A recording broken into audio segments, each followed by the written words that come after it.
तो मुनाफे की मंडी के अंदर आपका स्वागत है। मैं हूं डिम्पी कालराज। काफ़ी दिनों बाद मेरे को मौका मिल रहा है कमोडिटीज़ का शो फिर से करने का, क्योंकि मेरे सहयोगी विश्व मोहन इस समय भारत भ्रमण पर हैं और वो लगातार आपको वहां से कुछ ग्राउंड रिपोर्ट्स भी देंगे। लेकिन आज के दोनों मेहमान को मैं बहुत पहले से जानता हूँ, और ना उन दोनों मेहमानों को बहुत पहले से जानता हूँ, बल्कि उन दोनों मेहमानों से मैंने बहुत कुछ सीखा भी है। दीपेन शाह इस बीच मेरे साथ जुड़ रहे हैं, जो हमको कमोडिटीज़ के बारे में बताएंगे, खासकर बुलियंस के बारे में उनसे हम समझेंगे। और रविंद्र राव से भी काफ़ी दिनों बाद, इनफैक्ट मैं दिनों बाद नहीं बोलूँगा, काफ़ी सालों बाद बात हो रही है। रविंद्र सर, बहुत बहुत शुक्रिया, थैंक यू वेरी मच। आज आपने टाइम निकाला इस शो के लिए और अच्छा लग रहा है आप दोनों से बातचीत करके काफ़ी दिनों बाद।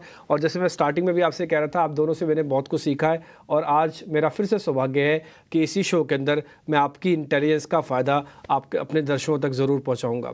बहुत बहुत शुक्रिया sir, thank you very much, आप दोनों ने आज टाइम दिया।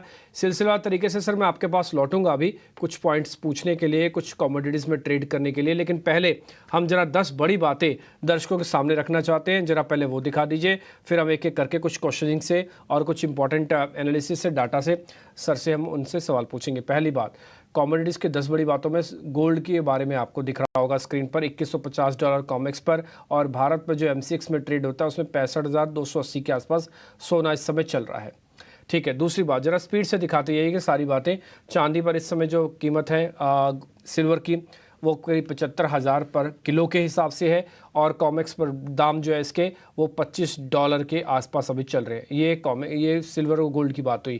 थर्ड, क्रिटिकल कमोडिटी क्रूड, ये $85 के आसपास चल रहा है। अगर आप देखें तो ब्रेंट के अंदर ये सारी कैलकुलेशंस हैं। और दूसरा, एमसीएक्स पर जो ट्रेडेबल कमोडिटीज़ है क्रूड, उसका दाम इस समय 6700 रुपये पर बैरल के हिसाब से कैलकुलेट हो रहा है। कॉपर पर भी एमसीएक्स के दाम 760 के करीब हैं। हल्की सी कमज़ोरी यहाँ पर आपको देखने को मिल रही है। आज ज़्यादातर बेस मेटल नीचे है, अभी आप आगे भी देखोगे तो ज़्यादातर बेस मेटल में या तो दायरे में या तो थोड़ा दबाव के साथ काम हो रहा है। जिंक पर भी इस समय एमसीएक्स पर जो दाम है वो करीब 220 के आसपास चल रहे हैं, और इसमें भी हल्का सा दबाव या फिर कहें दायरे में कामकाज आपको होता दिख रहा है। डॉक्टर कॉपर की बात भी आप हमेशा आपके सामने रखते हैं, तो वो भी अपने आप में काफ़ी इंपॉर्टेंट है और वो भी इस समय दायरे में ही कामकाज कर रही है। अब जरा एग्री कमोडिटीज़ भी आप अपनी स्क्रीन पर देख लीजिए। तो पहले 5 हमने मेटल्स के अंदर, और उसमें फेरस भी था और उसमें प्रीशियस मेटल्स भी थी।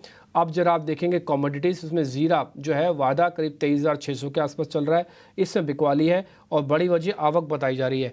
आवक कहने का मतलब कि सप्लाई मार्केट के अंदर, मंडियों के अंदर कितनी आई, और उससे दामों पे जो रिफ्लेक्शन होता है वो आप अपनी स्क्रीन पर देख पा रहे हैं कि 3% टूटा है। इसके अलावा धनिया वायदा में भी आज आपको दबाव फिर से देखने को मिल रहा है। लगातार बिकवाली का ट्रेंड इसके अंदर जारी है। 7,800 के आसपास अभी रेट आपको धनिया वायदा के भी देखने को मिल रहे होंगे। तीसरी इंपॉर्टेंट बात, जरा स्पीड से दिखाइए सारी कमोडिटीज़ को, ताकि हम फिर ज़्यादा से ज़्यादा अपने मेहमानों की हेल्प ले पाएँ। ये तो फिलर के तौर पर रहेगा। हल्दी वायदा इस समय 17,800 के आसपास चल रही है, निचले स्तर से हल्की सी खरीदारी है। ध्यान रखा जाए, पहले भी और आज भी अगर आप एग्री कमोडिटीज़ में मोस्ट वॉलेटाइल कमोडिटीज़ को जानते होंगे तो उसमें हल्दी का नाम आता है पहले 2 या 3 कमोडिटीज़ में, तो इसके अंदर वॉलेटिलिटी चरम पे रहती है। ग्वारगम 10,170 के करीब अब चल रहा है, फिलहाल इसमें दायरे का कामकाज है। ग्वारगम और ग्वार सीड्स 2 अलग अलग कमोडिटीज़ हैं जिसमें ट्रेड होता है। ग्वार सीड्स का जो वायदा है वो 5,230 के आसपास है, और हल्की सी कमज़ोरी यहाँ पर देखने को मिल रही है। तो ये 10 बड़ी बातें टिपिकली हमने आपके सामने रख दी हैं। अब एक काम करते हैं, अब जरा मेहमानों से हम बातचीत कर लेते हैं और ज़रा समझने की कोशिश करते हैं।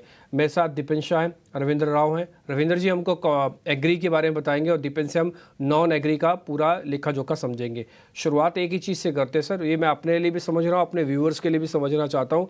दीपेन, पहले आपसे गोल्ड और सिल्वर पे आपकी रिकमेंडेशन, फिर बाद में मैं क्रूड पे आऊँगा। देखिए, सबसे पहले तो शो पे बुलाने के लिए धन्यवाद। और आपने जितना सीखा होगा उससे दुगना ही हमने आपसे सीखा होगा। आपका जो कमांड है आपके क्राफ्ट पे, मैं ये डेफिनेटली कह सकता हूँ काफी इंस्पायरिंग है। Thank you. तो बहुत ही बढ़िया है और काफी अच्छी जर्नी रही है। तो होपफुली आगे भी ये कंटिन्यू रहेगी। अगर अगर गोल्ड की अभी बात करेंगे तो हमने देखा है कि जी जी। पिछले हफ्ते हमने एमसीएक्स में नए ऑल टाइम हाई बनते हुए देखे हैं। और सिल्वर में भी हमने अच्छा ब्रेकआउट देखा था, जो एक्सपेक्टेड था। पिछले हफ्ते भी हम एक्सपेक्ट यही कर रहे थे कि सिल्वर में भी अच्छी खासी तेजी हमें देखने मिलेगी। तो अभी जो मुनाफा वसूली है ये थोड़ा कंसल्टेशन का माहौल है। हम एक्सपेक्ट कर रहे हैं कि 65,000 के आसपास फिर से सपोर्ट लेके मार्केट में फिर से एक नए ऑल टाइम हाई के आसपास जाना चाहिए। और सिल्वर और भी अच्छा प्रॉमिसिंग लग रहा है। अगर आप देखेंगे तो बेस मेटल्स में भी अच्छी तेजी आई है। तो हमारा मानना है कि सिल्वर में भी आप खरीदारी करके चले। 77 78,000 को क्रॉस करते ही आपको 82,000 के लेवल्स भी इमीडिएटली सिल्वर में देखने मिल सकते हैं। ठीक है, इंटरेस्टिंग सर। आपके जो रिकमेंडेशंस हैं हमारे दर्शकों के काफ़ी काम आएगी। अच्छा, एक और चीज़ है, आप ना कमोडिटीज़ के अंदर एक और पॉइंट भी मैं बताऊंगा। ये अगर किसी को ऐसा लगता हम तो कमोडिटीज़ में ट्रेड ही नहीं करते, तो फिर कमोडिटीज़ की हमारी रिक्वायरमेंट क्या, हमारी ज़रूरत क्या।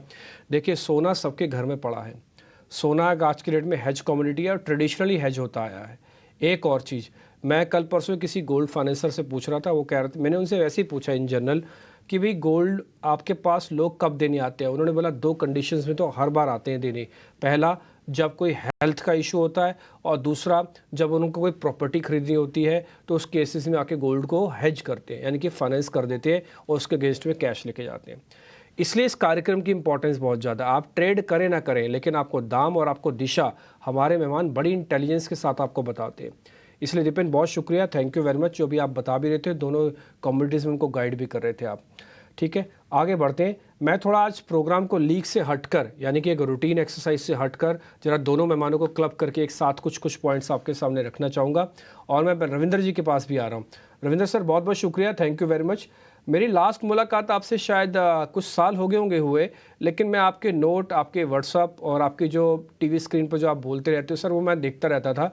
और वहाँ पे मैं कई बार कुछ पॉइंट नोटिस भी कर लेता था जो मेरे को इक्विटीज़ में काफ़ी हेल्प करते थे। तो रविंदर सर, मेरे को ना आपसे ये समझना है कि आज मैं हल्दी, जीरा, ग्वारगम, ग्वारसीड, इन सब पे जो चर्चा करूँगा, लेकिन कोई एक ऐसी कमोडिटी बता सकते हैं जिसमें स्विंग का बेनिफिट मेरे पास ड्यू हो, अभी वो स्विंग बेनिफिट मेरे वेट कर रहा हो और मैं उसके अंदर अभी शॉर्ट या लॉन्ग दोनों कर पाऊँ। कोई भी एक ऐसी कमोडिटी जिसका मैं स्विंग का बेनिफिट पहले लेना चाहता हूँ। डिम्पी जी, नमस्कार। आपसे काफी टाइम के बाद बात थैंक यू। कर रहा हूँ। नमस्ते तो सर। जैसे आप कह रहे थे, वैसे मुझे भी काफी अच्छा लग रहा है। और ये आपका बड़प्पन है कि आपने कहा कि हमसे आपको कुछ सीखने मिला। बट वी एक्चुअली, हमारा ये जो प्रोफेशन है, I think we learn from each other. हम भी आपसे काफी कुछ सीखते हैं। यस। यस। मेरे हिसाब से एक्चुअली मुझे काफी अच्छा लग रहा है आपसे बात करके। So I think thanks for giving me this opportunity. और अगर कमोडिटी की बात करें तो थैंक यू। ये थोड़ा सा डिफरेंट सवाल है। नॉर्मली ऐसा सवाल हमें टीवी चैनल्स में मिलता नहीं है कि swing and all those technical parameters. But जैसे आपने मेरे को पूछा, तो मैं I would focus on non agro, क्योंकि गोल्ड में एक अच्छा स्विंग अपॉर्चुनिटी बन रहा है। अगर हम गोल्ड यस। के प्राइसेस देखें, अगर अगर चार्ट पे हम्म। प्राइसेस देखें, तो 2150 का जो लेवल था वो काफी क्रूशल था। एक बार स्पाइक मारा था 2152 के आसपास, 2150 और अराउंड 2100। तो ये जो जोन था, ये काफी इंपॉर्टेंट जोन था, जिसे ब्रीच करके गोल्ड ऑलमोस्ट 2180 190 तक जा चुका है इंटरनेशनल प्राइजेस में। और अभी वहां से हमने एक डिप देखा है। तो now I would say this is a swing move, जहां पे प्राइजेस ने एक थ्रोबैक दिया है टुवर्ड्स द सपोर्ट नियर 2150। और ये एक काफी अच्छा अपॉर्चुनिटी देता है बाइंग के हिसाब से। तो 2000, नॉर्मली हम टेक्निकल लैंग्वेज में कहते हैं कि जो सपोर्ट था, जो रेजिस्टेंस था, वो अभी सपोर्ट बन चुका है।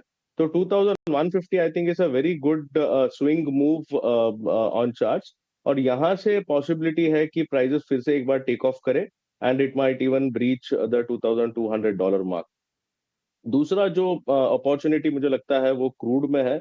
क्रूड में हालांकि अभी तक एक डाउनसाइड दिखा नहीं है हमें, बट एक हमने ट्रायंगल ब्रेकआउट देखा है क्रूड में, WTI क्रूड में $80 काफी टाइम से ये ब्रीच नहीं कर पा रहा था। बट अभी इसने एक ब्रीच कर दिया है, तो आई वुड से कि एक इसमें एक स्विंग मूव शुरू हो गया है। पॉसिबिलिटी है कि $84, $83.50 के आसपास जाके वहां से हमें इसमें एक पुल बैक मिले। लेकिन तब तक के लिए मुझे लगता है कि क्रूड में भी एक अच्छा स्विंग ट्रेडिंग का अपॉर्चुनिटी है। और पॉसिबिलिटी है कि ऊपर में $84 तक प्राइसेस एक बार जाएं। तो मेरे हिसाब से अगर इसमें कोई भी एक डाउनसाइड डिप मिलता है from a short term perspective, ये कह रहा हूं मैं, तो उसमें एक अच्छी बाइंग अपॉर्चुनिटी बन सकती है फॉर अ टारगेट ऑफ $84। वैसे स्विंग मूव्स काफी है, लेकिन जैसे हमारे पास टाइम काफी कम है, तो मैं ये दो जो मुझे अच्छा लग रहा है एज ऑफ नाउ, तो वो मैं बताना चाहूंगा। इंटरेस्टिंग, बहुत ही बढ़िया, शानदार। और मैं आपको बता दूं, गोल्ड के अंदर कोई नया ट्रेडर है तो उसको पता होना चाहिए कि पर टिक का कॉस्ट होती है 100 रुपीज़। 100 रुपीज़ आएंगे, 100 रुपीज़ जाएंगे। ये स्टॉप लॉस और टारगेट आप रिग्रेसली फॉलो कीजिएगा। और मैं उसकी वजह भी बता देता हूँ। ये स्टॉप लॉस और टारगेट आपको इसलिए भी देखने चाहिए क्योंकि इसकी बड़ी इंपॉर्टेंस होती है, क्योंकि ये सारे के सारे पिवट पॉइंट्स हैं। अगर ये टूट गए तो फिर ड्रैग करते जाएंगे, अगर चल गए तो फिर ड्रैग करेंगे। और आपको मालूम है कि कमोडिटी का जो टाइमिंग है वो इक्विटीज़ के टाइमिंग से थोड़ा ज़्यादा भी है। तो काफ़ी फेजेस में, चरणों में, एक एक दिन के अंदर भी 2-4 बार स्विंग मिल जाते हैं। तो रविंद्र जी का जो ट्रेड है क्रूड, इस पे आप ध्यान रखिएगा। ऑलरेडी उन्होंने गोल्ड के बारे में भी आपको रिकमेंडेशन की है, आपने वो भी नोटिस कर ली होगी। जब क्रूड की बात छिड़ी है तो एक काम करते हैं, जरा दीपेन भाई से भी पता कर लेते हैं कि उनका स्टांस क्या है क्रूड को लेकर। दीपेन जी, जरा अपना स्टांस भी आप बता दीजिए, क्रूड को लेकर आपका क्या स्टांस है? देखिए, क्रूड में भी जैसे रविंद्र सर ने बताया वैसे सेम ही है। बाइंग ऑन डिप्स की रणनीति आप रख सकते हैं। अभी ऑप्शंस भी काफी अच्छे से लिक्विडेट है, और लिक्विड है तो आप 6700 का कॉल लेके भी चल सकते हैं ताकि आपका रिस्क लिमिटेड हो जाए। इसके साथ साथ क्रूड ऑयल मिनी कॉन्ट्रैक्ट भी अवेलेबल है, जिसमें टिक साइज आपकी 1 पॉइंट = 10 रुपीज हो जाती है।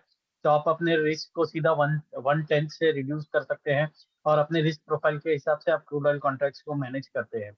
तो हमारा कहना है कि स्विंग ट्रेड काफी अच्छा है। 6640 के स्टॉप लॉस से आप क्रूड ऑयल मिनी, मेगा, या फिर ऑप्शन, जो भी आपको पसंद हो, अपने रिस्क प्रोफाइल के हिसाब से आप डिजाइन करके ट्रेड ले सकते हो।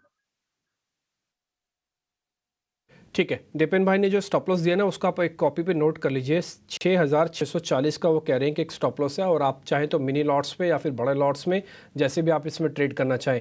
आपने थोड़ी देर पहले रविंद्र सर की भी ट्रेड देखे थे, उन्होंने भी स्टॉप लॉस ऑलमोस्ट इतना ही रखा है, शायद 20 रुपये का फ़र्क है। उनका 66-50-60 है जितना मैं नोटिस कर पा रहा था। एक बार दिखाएंगे वापस से क्रूड वाली प्लेट जो रविंद्र सर ने आपको क्रूड का स्टॉप लॉस दिया है, 6670 है तो 40 है। तो मैं एक काम करूंगा, मैं दोनों स्टॉप लॉसेस को अपना एक बेस जोन मान लेता हूँ, 6640 से लेकर 6670, और मैं धीरे धीरे करके पोजीशंस को बना सकता हूँ। ये स्विंग ट्रेड का बेनिफिट हमको क्रूड के अंदर ज़रूर मिल सकता है।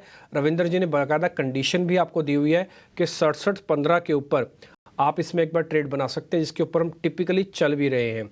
ठीक, तो आपका 80 रुपये तक का टारगेट आपको बन जाएगा। स्टॉप लॉसेस टारगेट या किसी भी डिप में आप प्लस करेंगे तो फिर ज़्यादा ठीक बनेगा आपके लिए। ठीक, तो दोनों मेहमानों का ऑलमोस्ट क्रूड पे आपको व्यू पॉइंट, गोल्ड पे आपको व्यू पॉइंट मिल गया। एक और कॉमोडिटीज़ भी है जो कि प्रीशियस तो है ही है, और इंडस्ट्रियल कॉमोडिटी भी है, उसका नाम है सिल्वर। एक बार ज़रा उसके बारे में और पता कर लेते हैं। रविंद्र सर, आपका सिल्वर पे स्टांस क्या है? वेल, सिल्वर में मेरे हिसाब से देखिए, अगर फंडामेंटल साइड देखें तो गोल्ड में एक पुश आया था, और प्लस इंडस्ट्रियल मेटल्स में भी हमने एक अच्छा खासा पुश देखा था, क्योंकि चाइना से भी थोड़ी सी पॉजिटिव न्यूज निकल के आ रही है रिलेटिंग टू स्टिमुलस, और ये हम काफी टाइम से होप भी कर रहे थे, क्योंकि वहां पे काफी टेंशन है प्रॉपर्टी मार्केट में।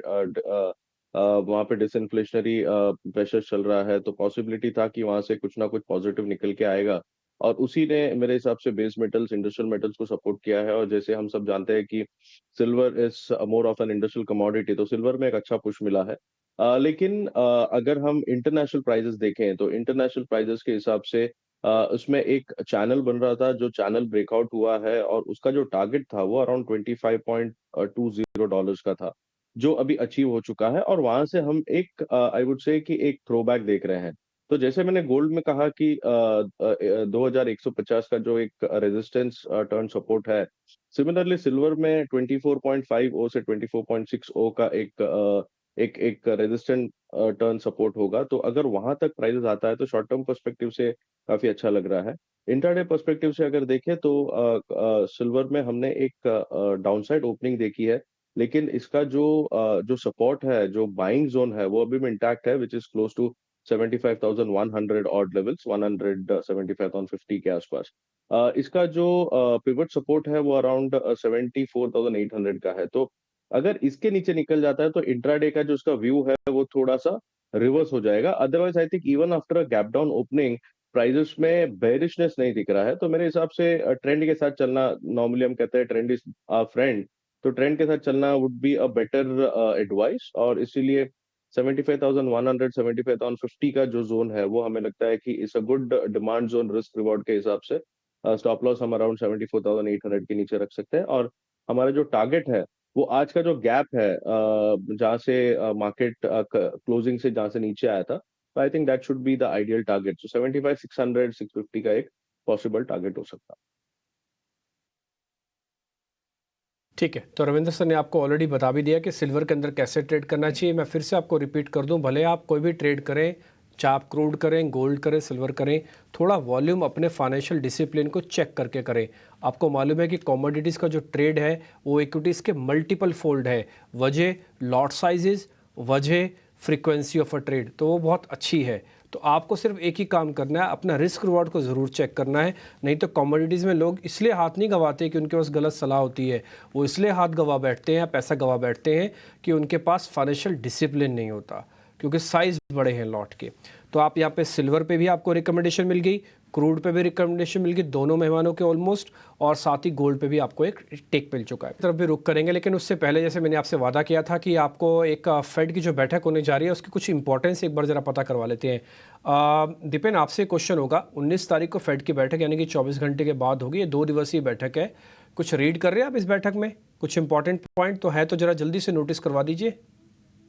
देखिए, स्टेटस को मेंटेन करने की एक्सपेक्टेशन है, बिकॉज जितने भी हमने टेस्टिमनी सुनी है उसमें यही कहा गया है कि उनकी तरफ से कोई भी जल्दबाजी नहीं होगी इंटरेस्ट रेट कट करने के लिए। तो हम अभी तो यही एक्सपेक्ट कर रहे हैं कि स्टेटस को मेंटेन रहेगा। हाँ, थोड़ी स्टेटमेंट शायद थोड़ी सी डविश हो सकती है, बट इसके आगे हम कुछ भी ज्यादा एक्सपेक्ट नहीं कर रहे हैं इवेंट से। ठीक है, यानी कि एक नॉन इवेंट जैसा हो सकता है आपका। मैं आपकी बात सुन के ये समझ रहा हूँ कि ऑलमोस्ट एक नॉन इवेंट जैसा होगा, इसलिए शायद किसी भी मेजर कमोडिटीज़ में कोई मेजर मूव नहीं आए, ना ही तेज़ी का ना ही मंदी का। तो एक फ्लैट ट्रेंड या फिर एक जिसे कहते हैं ना नो इम्पैक्ट ट्रेंड, वो मार्केट के अंदर बनेगा। रविंद्र सर, मैं कुछ एग्री कमोडिटीज़ के साथ शुरुआत कर रहा हूँ। पहले करता हूँ जीरे के साथ। हमने जो ग्राफिक्स बनाए और जो मेरे को पता लगा उसमें यह है कि आवक आई हुई है। ये जो आवक ने 3% के जीरे के प्राइजेस को तोड़ दिया। सर, ये एब्जॉर्ब हो जाएगा या फिर और गिरावट लगती है आपको? डिम्पी, जीरा के बारे में बताऊंगा, लेकिन एक इम्पॉर्टेंट पॉइंट मैं फेड का जो मीटिंग है उसके बारे में कहना चाहता हूँ। इसमें इम्पॉर्टेंट चीज ये नहीं है कि इंटरेस्ट रेट घटेगा कि नहीं, क्योंकि शायद से घटेगा नहीं और अनचेंज ही रहेगा। बट जो इम्पोर्टेंट पॉइंट है वो डॉट प्लॉट का है, और दिसंबर का जो क्वार्टरली प्रोजेक्शंस होता है।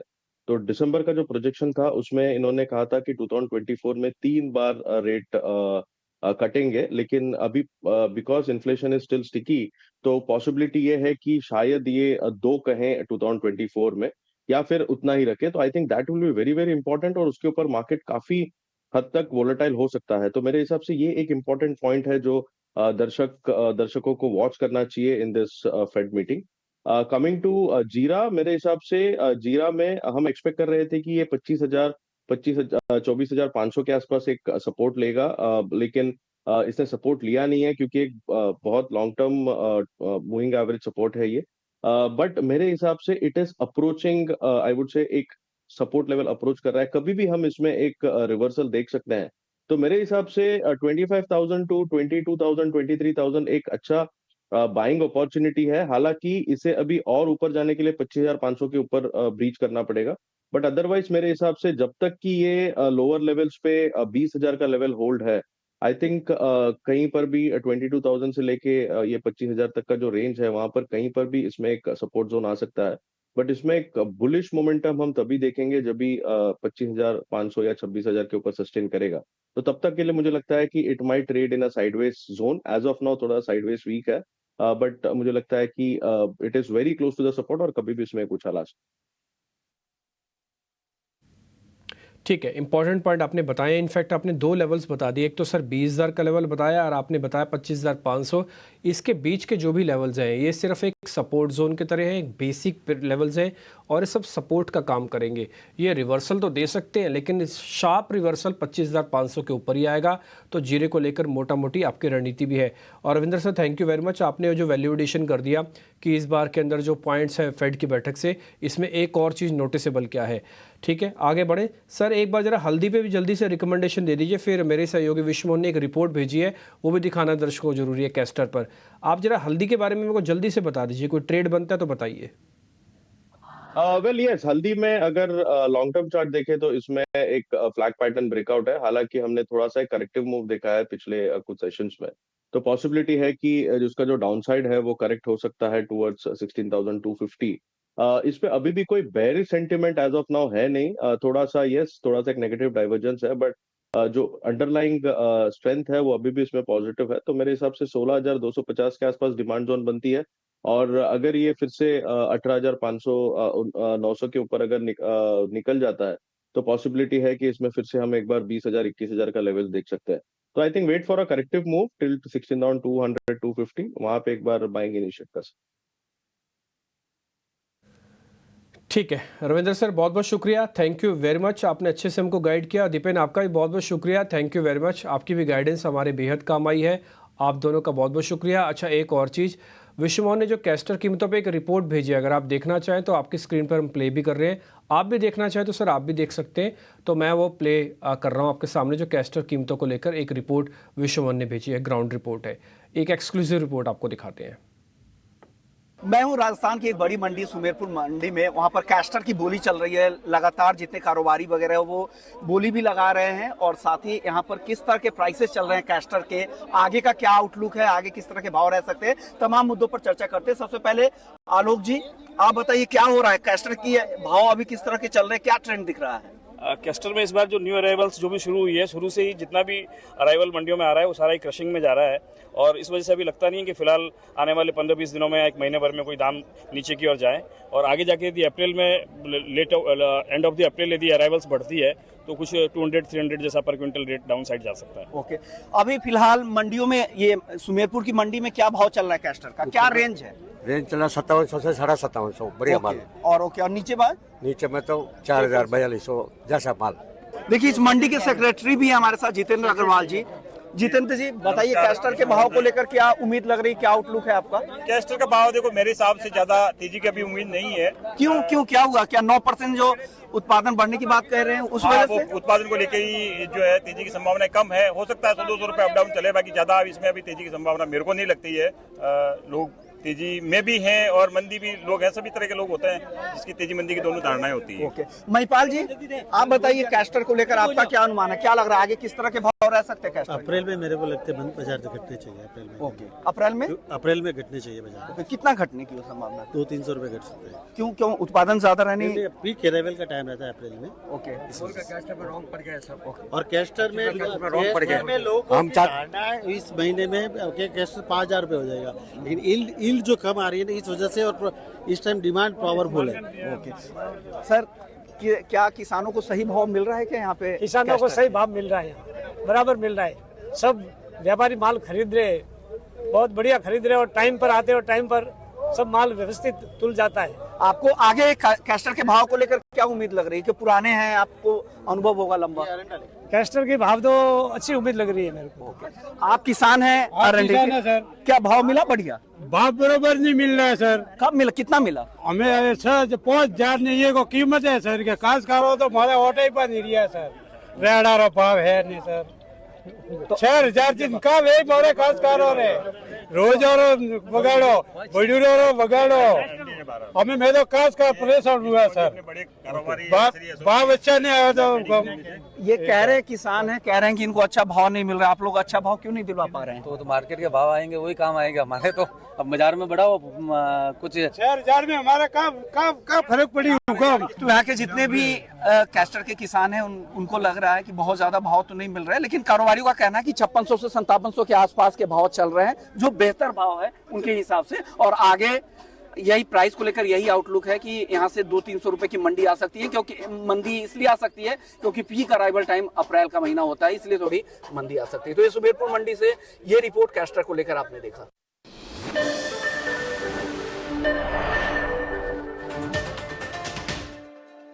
मैं एक्सिस सिक्योरिटीज से राजेश पालवी